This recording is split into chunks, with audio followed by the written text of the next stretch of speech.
Então é isso aí, nação. Vamos chegar com todas as informações do Flamengo, que encaminhou seu primeiro reforço. Juninho do Carabag é praticamente atleta do Flamengo, já que apenas o clube carioca negocia a contratação do jogador. Após o Sevilla retirar a proposta, o Flamengo tem o seu caminho livre para anunciar o seu primeiro reforço aí, em busca de uma temporada diferente, já que em 2024 o Flamengo não foi tão bem. Na sua opinião, Juninho é o substituto ideal para Gabigol? Será que ele vai dar certo no Flamengo? Chega, participa, deixa sua opinião nos comentários. O link do canal da ESPN Brasil ficará na descrição como forma de créditos. Portanto, vamos acompanhar a repercussão da mídia brasileira relacionada ao mercado da bola do Flamengo. Com os números do Juninho, então, aproveitando a informação que o Pedro complementa, com 26 jogos, lá pelo Carabag, com 20 como titular, 11 gols, a média de 0,4 por jogo, 3 assistências e precisa de 128 minutos para participação em um gol. Mais do que, claro que a gente vai analisar o nome do Juninho e falar sobre o jogador, mas também sobre o perfil, né, de contratação, porque quando a gente fala o Flamengo, outras janelas, né, que a gente estava até brincando de uma passe que a gente não está acostumado. O Flamengo vai atrás de um atacante para substituir o Gabigol. A manchete, há 1, 2, 3 janelas, a gente já está falando de Cavani, Haaland, Harry Kane, quem que tá mal lá no... Sei lá, ia caçar algum jogador que tá há muito tempo sem... O Richarlison. Poderíamos falar sobre o Richarlison. Agora já é um perfil diferente. Lewandowski, crise no Barcelona, precisando liberar jogador. Agora é outro perfil. Mas...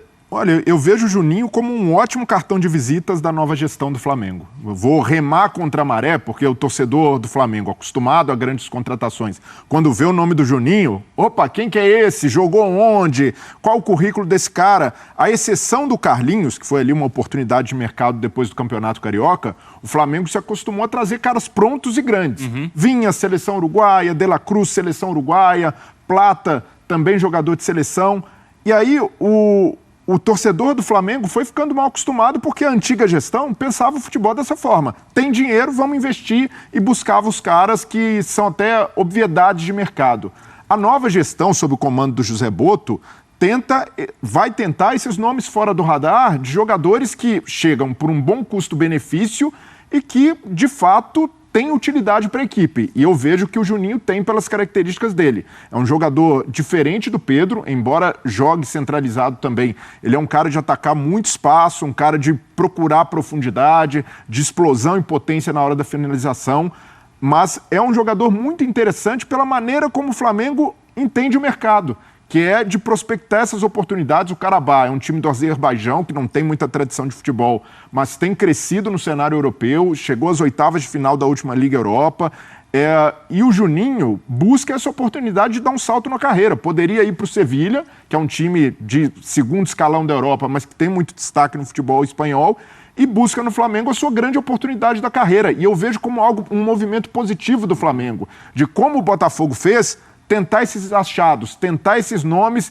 que estão fora do radar, não só para dar satisfação para o torcedor, para fazer barulho em rede social, mas para atender a necessidade do time. E hoje a necessidade do time mostra que o Felipe Luiz precisa de um cara com as características do Juninho. Se vai dar certo ou não, é outra história, mas eu enxergo como um movimento de mudança de mentalidade do Flamengo no departamento de futebol. Essa mudança, ela é evidente, né, com esse nome, mas por ser o substituto do Gabigol, do Pedro, não precisaria ser um cara com um nome mais forte?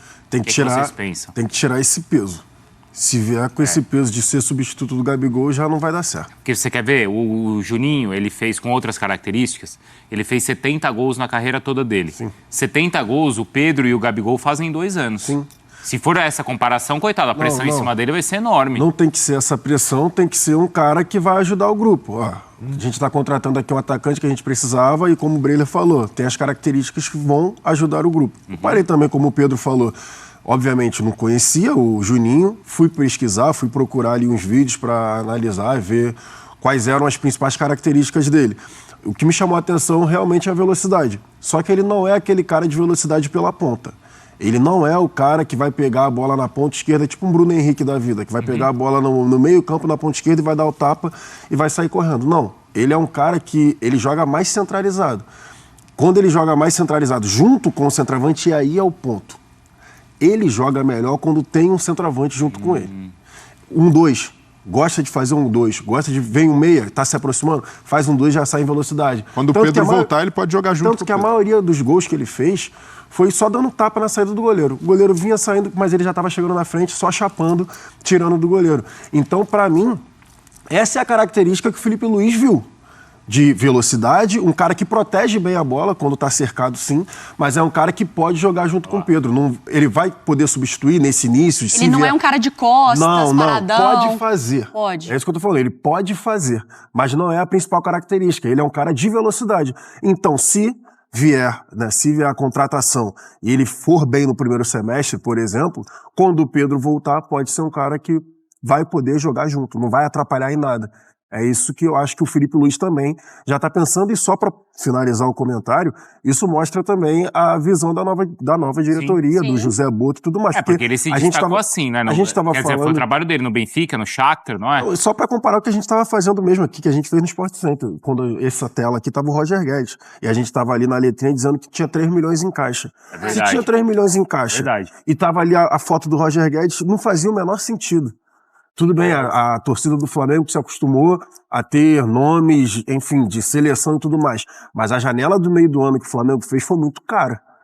Então faz sentido ter uma contratação assim, se vier mesmo uma contratação com um pouco mais baixa em relação à finança, mas que vai entregar tecnicamente. Ô Pedro, hoje você falou que também tem a entrevista coletiva do Boto, né? Mais uma, teve a da apresentação dele e hoje tem mais uma. A princípio é para falar sobre o quê? Será que essa questão também de contratação, de perfil de contratação pode ser abordada na coletiva? Tem as questões do departamento médico. Departamento médico. O que é? Uma coisa mais geral ou você já tem alguma informação sobre isso? Não, uma abordagem geral, né? Ele vai falar sobre o planejamento da temporada 2025 e vai ficar aberto aí para perguntas, fazer uma abordagem geral. Obviamente, o tema do departamento médico, né, que foi basicamente implodido e totalmente reformulado, vai ser tocado nessa coletiva de imprensa. Então, isso reverberou internamente, externamente também. Então, isso vai ser tocado. Foram várias demissões, enfim, várias pessoas entrando também aqui no Ninho do Urubu, retornando, né, nomes que já trabalharam também no Flamengo. Então, isso certamente vai ser tocado. Vai falar sobre planejamento, o perfil, e tem essa questão que o Jailson estava falando, um jogador que pode atuar ali como mais um 9 ou também pode jogar com centroavante também. O Felipe Luiz gosta muito de adaptar a cada adversário o seu time, então busca mesmo jogadores um tanto quanto flexíveis nesse sentido. E acho que não dá para rotular como substituto do Gabigol, porque é um jogador, como a gente disse, desconhecido pela maioria, vai chegar, talvez, muito provavelmente, e aí vai encorpar esse elenco. É uma mudança de perfil nesse sentido, mas não descarto, até conversando com algumas pessoas, que o Flamengo continue ali na frente, até pelo seu potencial financeiro, está se reestruturando nesse momento, um momento de equilibrar alguns pratos, como a gente ouve, mas ali na frente, logo mais ali na frente, contratar um grande nome novamente, assim, talvez não de baseada, mas um grande nome, porque até tem um super mundial vindo pela frente aí também. Então pode contratar um grande nome, um nome de destaque que já venha pronto, como era o perfil da antiga gestão. Então o Flamengo pode utilizar esse perfil do Boto de abraçar muito o scout, né? Nomes assim desconhecidos, entre aspas, da maioria do pessoal, claro, mas do mundo do futebol conhecidos, né? Mas no geral, um grande nome pode vir aí pela frente, sim. O Flamengo está tentando, como eu disse, equilibrar os pratos financeiramente para dar esse salto à frente de novo. E o Boto teve sucesso, assim, né, na carreira dele. Ô, Jailson, essa questão do departamento médico, ela é curiosa, porque até nos últimos 2 ou 3 anos, a torcida questionava muito o departamento médico, preparação física do Flamengo. Principalmente o nome do Tanuri também, que ficou muito marcado pelas lesões, pelo tempo que os jogadores demoravam no departamento médico para se recuperarem. E a gente com certa frequência discutia isso, né, Mari? Sim, sim. E eu até falava que eu não achava no número de contusões diferentes do que dos outros clubes. A diferença é que como o Flamengo só tem jogador bom, só tem jogador de nome, toda lesão é manchete. O Juventude tinha muito mais contusão do que o Flamengo, só que... Eu acho que os dois departamentos médicos que a gente mais conversa com frequência são São Paulo e Flamengo. É verdade, é São verdade. Paulo e Flamengo. Mas, enfim, existia o questionamento. Sim. E aí, quando assume a nova presidência e decide reformular esse departamento médico, existem as críticas. Sim. Então, qual que é o sentido disso? É, mais pela demissão em massa. Acho que foi recuperar uma... Eu confesso que eu só vi por alto, mas eu acho que recuperaram uma questão do BAP falando que não tinha teria... prometido que não demitiria... não teria demissão e tudo mais. E agora, quando chega a assumir o cargo, ele demite e reformula um setor que, como você falou, por exemplo, o Arrascaeta, que é um dos principais nomes da equipe do Flamengo, o Arrascaeta não consegue terminar a temporada. Mas isso é o departamento ou é o jogador, né? Os Porque dois. tem jogador que também... Acho que é a soma. Para mim é a soma. Eu também não tenho essa resposta. Também né? não, mas para mim é a soma. Questão individual sim, mas também tem a questão do departamento médico. Eu lembro que teve o Juan, quando o Juan ainda estava lá no departamento de futebol, falou, em determinado momento da temporada o Flamengo vai estar na bala, fisicamente, tudo mais. E não aconteceu. Lesão em cima de lesão. Então teve essa questão sim do departamento médico, teve a questão em cima do Tanuri, essa pressão. Muito também o jogador vai voltar em tanto tempo. E às vezes... não chegava nem perto disso. O mesmo tipo de contusão, lembra? O mesmo tipo de contusão. Ou então, às vezes, a previsão de retorno dada era acima e o jogador voltava antes. Voltou antes. O departamento de futebol do Flamengo é uma maravilha. Sabe, essas jogadinhas assim, enfim. Já eram 23 anos, se eu não estou enganado, do Tanuri lá no Flamengo. E a nova diretoria Isso achou... custa, né? Isso custa.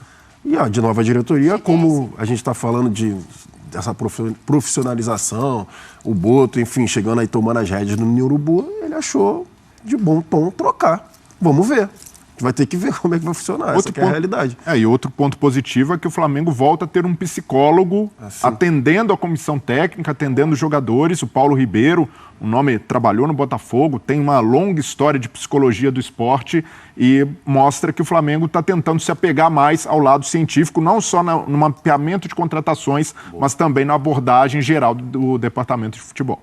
Pedro Henrique Torre, então, vai acompanhar o Pedro Henrique Torre hoje sassaricando lá do lado de dentro, hein, Mari?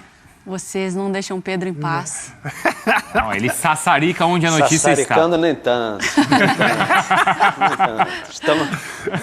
Estamos aqui observando o que está passando, a movimentação. Mas agora, exatamente, como diria nosso amigo Cícero Melo, 12h23 no Rio de Janeiro, mas a gente, encerrando nossa participação ao vivo aqui, a gente vai se retirar do CT, como combinado, e aí vamos aguardar lá fora, porque 2 horas a gente retorna para acompanhar a coletiva de José Boto, que vai, enfim, tentar dirimir nossas dúvidas aqui sobre o planejamento do Flamengo para 2025. Tem Juninho, não tem Juninho? Enfim, essa questão do departamento médico que mexeu assim internamente, porque os jogadores gostavam muito assim de alguns profissionais, estavam acostumados com o trabalho, já vinha de muito tempo, enfim. Tem a questão do dia a dia, relação de trabalho. Vão chegar hoje aqui, vai ter uma relação diferente, assim, vão encontrar muita coisa diferente no Ninho do Urubu. E isso, todos nós sabemos, né? Todos nós trabalhamos, isso modifica a estrutura do dia a dia, do trabalho, é sempre um choque, assim, de realidade. Então, vamos ver como é que isso vai se acompanhar, fora as consequências reais, assim, do trabalho, né? Como é que vai ser essa questão do departamento médico ao longo da temporada. Mas isso, só o tempo vai responder, minha gente. Um abraço. Então é isso aí, galera. Link do canal da ESPN Brasil na descrição como forma de créditos. Vamos aqui trazer todas as informações do nosso Mengão, até porque José Boto concedeu entrevista coletiva e falou sobre diversos assuntos, disse em tom alto que não será feita nenhuma contratação para agradar torcedor. Os jogadores que virão para o elenco serão peças cruciais para que assim Felipe Luiz tenha em mãos um elenco qualificado e possa, é claro, conquistar os títulos que é almejado na temporada. Então, vamos aqui trazer algumas das falas de Boto e, é claro, da nossa opinião. Ninguém será contratado para agradar a imprensa ou a torcida, diz dirigente do Flamengo. José Boto concedeu entrevista coletiva na tarde desta quarta no CT do Flamengo. O novo modelo de contratações do Flamengo dividiu opiniões dos torcedores. Isso porque, no momento, o rubro-negro busca reforços com menos destaque no futebol mundial. Por este motivo, José Botto mandou um recado à torcida e à imprensa. Então, a resposta com relação à imprensa, principalmente, que critica o Flamengo por não ter feito ou ainda não ter iniciado uma janela de transferência bastante forte, José Botto, em sua entrevista coletiva, deu a resposta a respeito de tudo isso. A questão aqui é: todos os jogadores que vieram são jogadores que servem para o modelo do Flamengo. Ninguém será contratado para agradar a imprensa ou a torcida. Queremos ser o campeão no final da temporada, disse em entrevista coletiva nesta quarta. É importante frisar que os torcedores do Flamengo começaram a questionar o novo método de contratação do clube após vazar o interesse por Juninho do Karabag do Azerbaijão.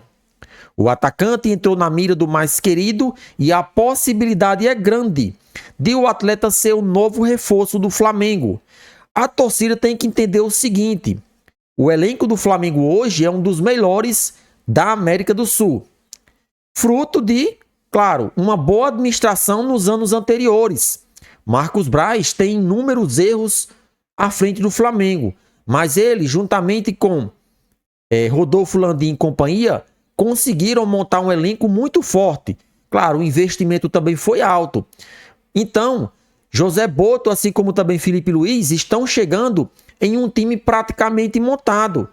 Claro, se formos levar em consideração que algumas peças saíram, como por exemplo Gabigol, Davi Luiz, Fabrício Bruno também pode sair, aí sim o Flamengo tem que fazer contratações pontuais para manter o mesmo nível do elenco. Mas, diante do que está sendo apresentado hoje no nosso Mengão, o time já é bastante qualificado, o elenco tem peças muito importantes que ainda vão voltar a atuar. Dentre eles, tem Pedro, tem Cebolinha, tem Matias Vinha, jogadores de seleção que estão machucados, mas é claro, irão retornar na temporada, durante a temporada. Então não tem necessidade alguma do Flamengo investir dinheiro em jogadores muito caros se tem esses atletas no elenco.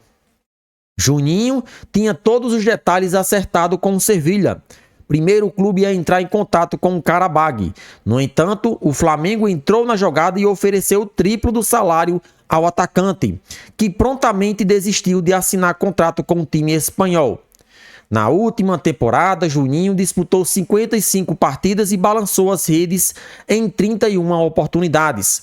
Já no período de 24 e 25, o atacante tem 11 gols em 25 partidas, ou seja, uma média próxima de um gol a cada 2 jogos realizados com a camisa do seu clube. Então a informação é essa: Flamengo encaminha a contratação do seu primeiro reforço.